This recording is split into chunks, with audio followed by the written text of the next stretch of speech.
About combining sports and fighting, one game genre that's been around for the last few decades is professional wrestling, well, now called sports entertainment. The World Wrestling Federation, aka WWF, now WWE, was and still is a major show. Their wrestling empire pushed wrestling to mainstream. In doing so, many games were made for the WWF and other wrestling agencies. In fact, 5 WWF wrestling games were made between 1991 and 1988 that were released on the original Game Boy. The first was a game I already mentioned in an earlier segment, WWF Superstars. WWF Superstars was published by LJN and released in 1991. It only has 5 superstars from the World Wrestling Federation: Mr. Perfect, Macho King Randy Savage, yeah, $1 Million Man, Everyone has a price. you know some dude, Hulk Hogan, And the Ultimate Warrior. These were 5 of the biggest stars of the early 90s for the WWF, so it made sense to include them. Graphically, I think it looks great for a Game Boy game. That intro screen, you can tell who they are. In the ring, each wrestler looks like an 8-bit version of themselves, understanding there's limitations being on the Game Boy screen. To start the game, you select your wrestler. Before the match, the wrestlers have a little banter between them. It's like the old promos on the Saturday Night Main Event or the wrestling tape shows you might have watched before matches. It's actually really fun if you can imagine and hear each wrestler's unique voice. I think the wrestlers' personalities come through in their dialogue boxes and are accurate to the time period. Here's one downside to the WWF Superstars: there isn't much variety in the matches. There isn't a tag team mode or just a single match you can play. You choose how many falls, 1 or 3, and the match length. That is it.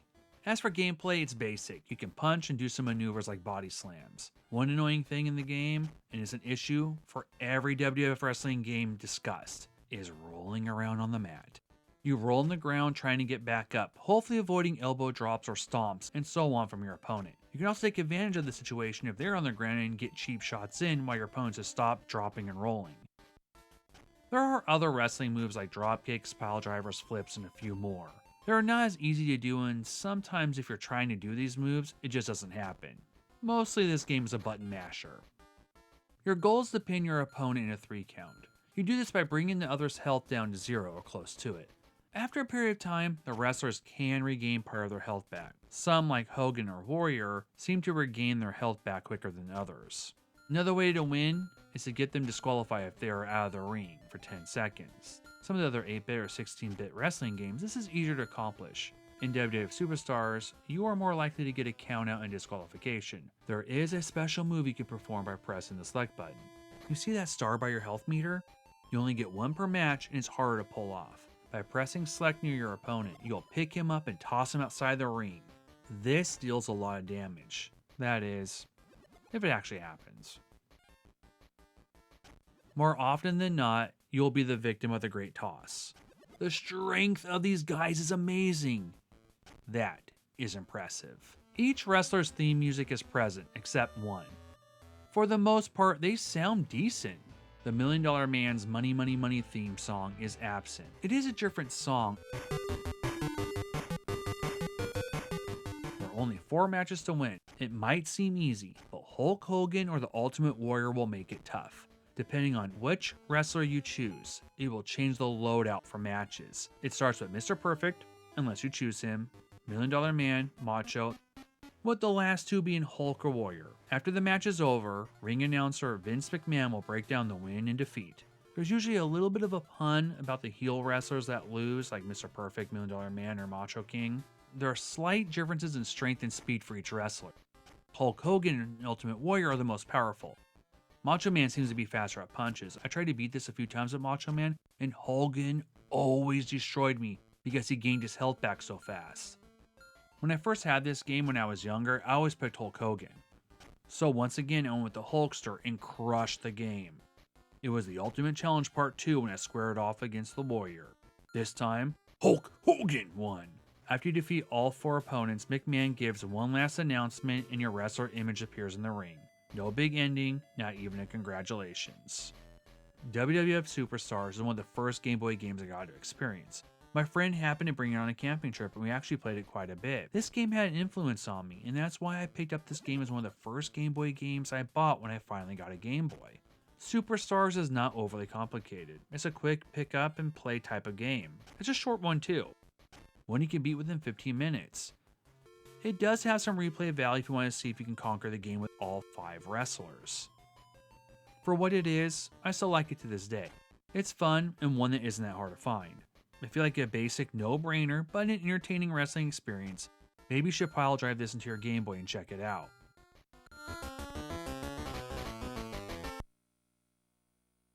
A year later, WWF and LJN partner again to release a sequel to WWF Superstars. WWF Superstars 2 was released in 1992 for the Game Boy. The title screen is really promising. You see Hulk Hogan dropkick Jake the Snake. It might not be as detailed, but the animation looks good. The game gives you a choice to pick 1 player or 2. You need a link cord to play 2-player action though. Right away, there are more options to choose from. You can pick a single match, tag team, or go for the WWF Championship belt. Once you pick your match, you're given another choice, either regular or steel cage. Already, it's looking like an improved model from the first game. After the ring type is chosen, you go to the character select screen. This game adds 1 additional wrestler to the roster, making the game 6 wrestlers to pick from instead of just the 5 from the previous game. They all happen to be on one page as well. The only 2 returning wrestlers are Hulk Hogan and Macho Man Randy Savage. The other 4 wrestlers are Sid Justice, Jake the Snake Roberts, The Undertaker, and the Mountie. Each wrestler's theme music is here and they sound great in 8-bit form. Their still images are good, but I think the first game had better graphics for the wrestlers. Once in the squared circle, introductions are made. The first thing I thought of when I first saw the ring and the wrestlers, it reminded me of the 16-bit wrestling games I used to play on my Sega Genesis, like WWF Royal Rumble. It has that same art style. Obviously, WWF Superstars Part 2 takes a different approach from the previous installment. There is no music during the match and the sound effects are okay. I love it when a wrestler falls. They chose to add a sound effect when you hear it, it sounds like a wave in the ocean, or maybe it's a toilet flushing. Neither are correct, it's the crowd cheering. For gameplay, it's a big step down from Superstars. You mostly kick and punch. You can grapple and do some moves, although you'll mostly kick and punch. Every time I grapple, I just end up headbutting. It's easy to get stuck in the corner on the ground and keep rolling trying to stand back up, but all you're doing is taking a beating. It's dull. The animation on the sprites and the movement's great, too bad the rest wasn't. Tag team is basically the same as one-on-one match except you have a partner and you can tag him in. Having a partner does make the match more entertaining. As for the steel cage match, it looks fine on the Game Boy. The match can be won in 2 ways, pinfall or exiting the steel cage. Although your opponent needs to have almost no health to do so. If they stand up, you'll come back down. If you are knocked down to the ground, the most frustrating thing is sometimes you can't get back up, even if you have health left in reserve. You'll just roll around doing the roll. Even with the new improvements like an additional wrestler, new match types, and even the steel cage, WWF 2 Superstars doesn't powerbomb the first game. I would argue that WWF Superstars actually leg drops and pins the sequel for the 1, 2, 3. Maybe the next WWF game will be better. Early fall in 1993, LJN releases another WWF game for the Game Boy. Instead of Superstars 3, we got King of the Ring. The title screen looks pretty good. Maybe this will be the best wrestling game on the Game Boy. King of the Ring offers even more variety to choose from than Superstars 2. Go one-on-one, tag match, tournament, and King of the Ring. This is the wrestler select screen? Look at Bret Hart, it's so cartoony. At least they have the ratings for like speed, strength, and stamina. What in the Narcissist? That's supposed to be Lex Luger? The Heartbreak Kid? No way, is that you? At least your entrance music is here. Mr. Perfect? That is not a perfect picture of you. What? That's supposed to be Razor Ramon. Say hello to not this picture guy. Macho Man? At least he's smiling. Yokozuna? Hulk Hogan? What happened to your image, brother? Wow. How did they get me in this game? I look damn good, too. Oh, excuse me, is that you? How did they get you in this game? They painted you with such accuracy. No wonder they neglected the other wrestlers. They focused on us. Fingers crossed this will actually be a good game. It's not. It's terrible. The texture is gone from the previous 2 games, leaving barely any differences between the 2 wrestlers in the ring. The gameplay is lackluster. Not only boring, but also the matches are unnecessarily long-winded. The only bright side to the gameplay is the smooth wrestling combat. King of the Ring is unimpressive, and I don't recommend this one. I'd rather play Superstars 2 any day. Sadly, this would be the last WWF game on the original Game Boy to feature Hulk Hogan or Macho Man, ending an era. In 1994, WWF Raw was ready to rumble on the portable handheld system, once again published by LJN. There are 3 match types in this game: one-on-one, tag team, and Survivor Series. That is an interesting match to include on the Game Boy. King of the Ring had 9 wrestlers, including you or I. Raw has 8 wrestlers, 6 have had appearances on other Game Boy games, Diesel and Doink the Clown being their first entry. Let me just say their icon appearances look good, a big step up from the cartoonish look of King of the Ring. As we enter the squared circle as our competitors battle, it has a similar feel to Superstars 2, just on a smaller scale. Like other WWF games, you can punch, kick, grapple, and do moves. There's a lot more wrestling grapples and moves in WWF Raw. The grapples have the same style as Royal Rumble, I already mentioned that earlier. Raw is a big upgrade over King of the Ring. It's still not a great wrestling game. I find it improved, but still not engaging enough for long plays. The matches still feel way too long. I love the Survivor Series, but what point of playing through it if I'm not enjoying it? Given a choice, I'd rather play this than King of the Ring. Maybe I'll give it another chance in the future. After 7 years of Game Boy wrestling games by the WWF, we come to the last game for the black and white Game Boy. The final entry is WWF Warzone, released in 1998. This had an N64 port with a lot more features and wrestlers to choose from. The different modes of play include singles, tag match, WWF challenge, and cage match. There are 13 wrestlers to choose from, the biggest roster of all the WWF Game Boy games. Highlights include Mankind, Rock, Steve Austin, Owen Hart, Goldust, Farouk, and Undertaker. One interesting addition to WWF Warzone is the biography section.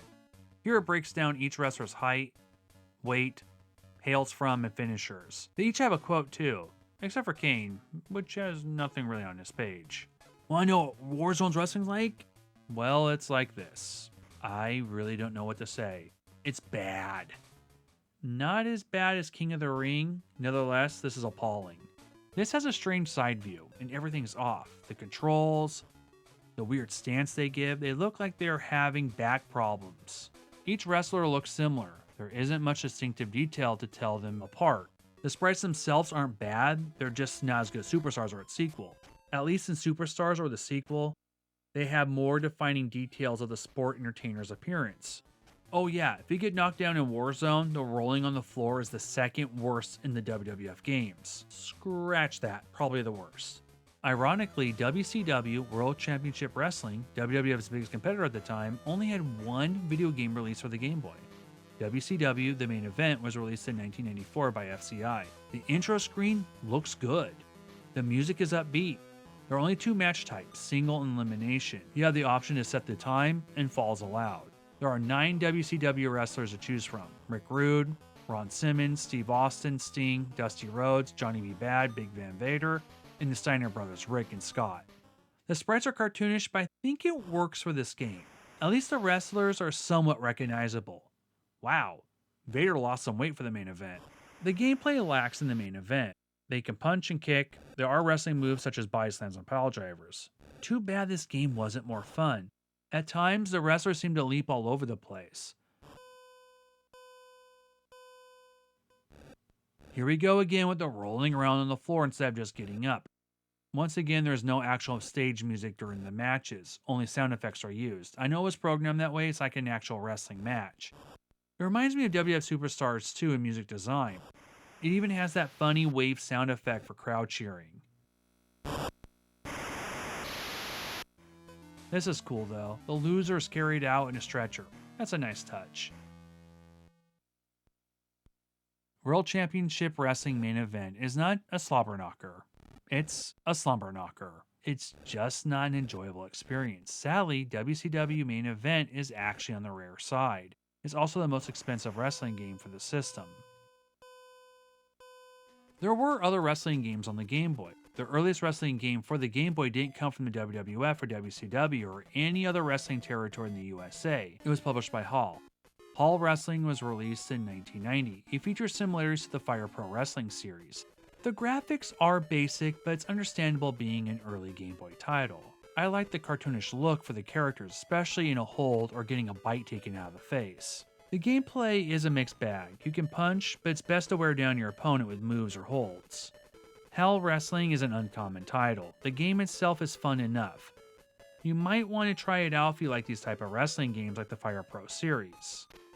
Another uncommon wrestling game was published by Natsumi in 1993 called Ring Rage.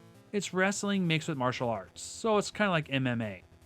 There are 5 wrestlers to choose from. The goal is to win the championship. The gameplay is fluid and fast-paced. It happens to be better than some of the other games we already talked about. It's okay. How about Pit Fighter? Can you believe it? This was released on the Game Boy? Originally an arcade game created to capitalize on the popularity of Mortal Kombat, the Game Boy would get a port shrunken down to its 8-bit screen in 1992. Yeah, this is Pit Fighter. I don't think I need to say much more about the game. And of all the wrestling games I covered, I still feel that WWE Superstars is the best one of the bunch. Hell Wrestling is good, but doesn't flow as well. I feel the matches sometimes go on for a little too long. Ring Rage is okay as well, but let's face it, the characters are not actual professional wrestlers and the design is hit or miss for me. WWF Superstars might be a basic game, but at least it's a fun game. A game you don't need to finish, you can just play a couple of matches if you like. Better designed matches than other WWF games released for the Game Boy. The game has personality and there's a charm factor. The game is nostalgic for me for multiple reasons. It was one of the first experiences I had with Nintendo's handheld gaming console. WWF Superstars for the Game Boy also features childhood wrestling icons like Hulk Hogan, Macho Man, and Ultimate Warrior. Let's be real here. The other WWF wrestling games aren't as good. Some are just plain bad. Either not fast-paced, or the matches drag, or the graphics are terrible. WWF Superstars 2 had some potential, but they missed the dropkick. Its biggest competitor, WCW, released a somewhat dull entry into the wrestling handheld market.